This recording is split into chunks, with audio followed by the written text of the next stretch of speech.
Coach, the last game of the season or last home game, maybe a shot at a bowl game here. What do you prepare for with Crookston? Yeah, you just got to go through the healing process for the week. We had a tough one last week and just didn't play well enough to win. I really feel bad the way the outcome happened, but I think we self-inflicted too many issues ourselves and caused our own demise in a lot of ways. And give some credit to Moorhead too. They got a really good offensive team and we just didn't execute well enough. So just like any tough loss, you got to pick yourself up, 24-hour rule, and get back to the grind. So we still have a lot to play for, and considering it's senior day, I would assume our guys would be ready to roll. How do you get bounced back after a tough one like that? Well, since not all the guys are 21, we can't do just the bar issue, but honestly, you just got to take a deep breath, and just like in sports, there's going to be highs and lows, and you got to take things in stride.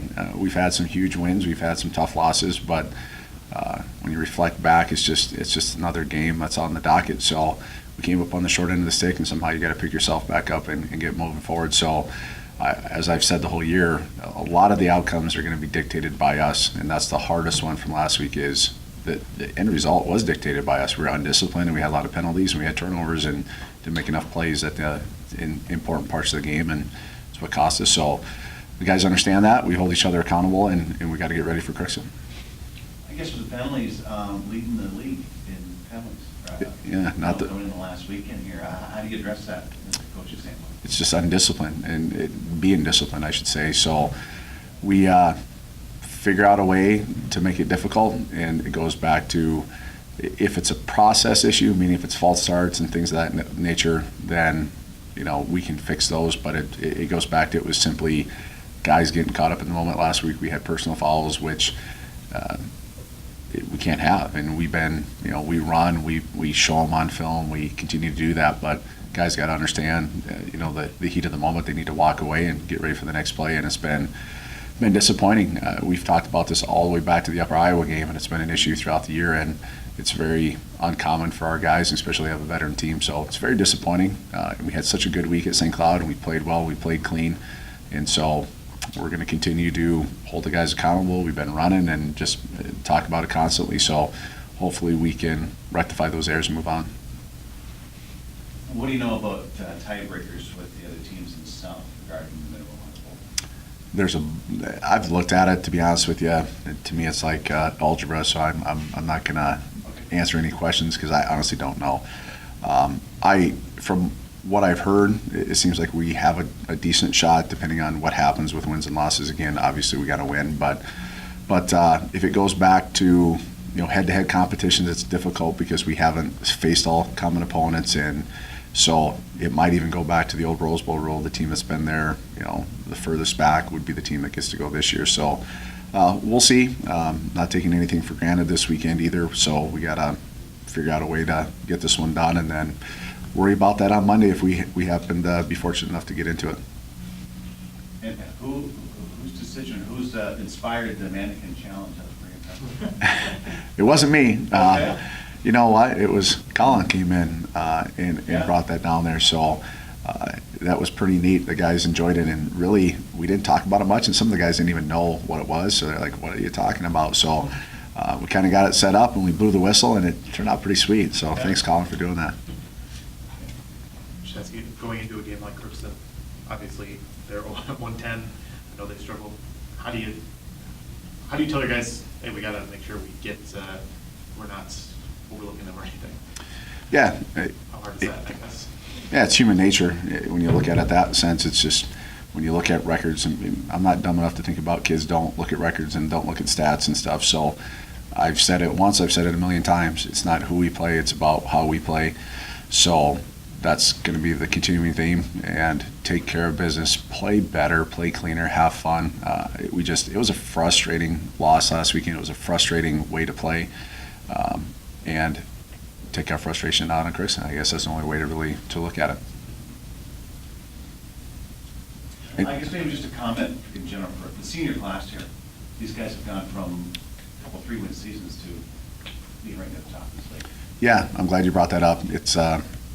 It's hard. Number one, it makes me feel old when you start looking at these guys, because I did, that I really started looking at the seniors that are leaving. I recruited a lot of those guys from Central Minnesota, or some of the transfer guys too. So 5-6 years ago, we were banging on their doors and begging them to come up here, and they did go through some difficult times with the losing, which we weren't accustomed to a few years back, and their dedication of staying during the summer, I think, along with the BSU's philosophy of getting the strength and conditioning coaches here, has really gotten us back to where we are today. Because, I mean, a lot of those guys haven't left Bemidji's campus, and besides vacations here or there, I mean, they've lived here, been part of the community for 4+ years, 3.5 years probably, once we really made it more mandatory or really encouraged guys to stay. So you can go up and down that list. There's a lot of quality players. There's a lot of quality kids on that team too. So just can't thank them enough for their opportunities, what they gave to us in the program and back to the community. And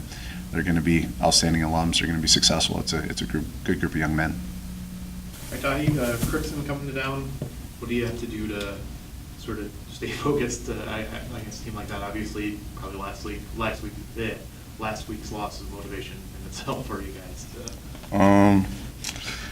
Crookston's coming in. We just have to play our style of football. I mean, it was a tough loss at Moorhead, but we have to look past it and just keep getting better week by week. So regardless of opponent at Crookston, we can't take them lightly. They're still a pretty good football team. They have decent athletes on the team as well. So What do you do? Obviously, you guys still in the sort of postseason hunt. Is that something you guys have been looking at all? Yeah. Last week. We're still hoping to make the Mineral Water Bowl. Word around town is we have a 4-way tie, so hopefully we beat Crookston and then some things go our way. So. What do you know about Crookston coming in? Well, I know they haven't won a game all year, but they have a great group of guys on defense. Really good athletes. They fly around, make plays, explosive offense. So we should have a pretty good game on our hands. Were you here for the time that you guys, like 2 years ago, I know they lost Crookston. That was sort of a big motivating. I don't know if you were here for that No. yet, or No, I don't but I think know I was that here. like ever since then, it seems like you guys have made sure you don't get down to them. Is that something you guys are sort of banging into your heads, like, hey, we can't lose to Crookston on Yeah. especially? I heard about the loss. I was still in high school when that happened, but I heard that we lost the hubcap when we went down there to Crookston. But yeah, it's still a rivalry for the hubcap, so we tried to keep that here as long as possible. So. I guess as far as playing for the seniors, is that something you guys are thinking about too? Yeah. Maybe we can ask you about them. Great group of guys. Joanne especially, he's one of my roommates. So ever since I got here, he's been like a big brother to me. Who else? Jesse. Man, I'm going to miss him, man. It's such a great group of guys. They worked so hard and put everything on the line and really made a paving stone for the younger guys like me to come up. So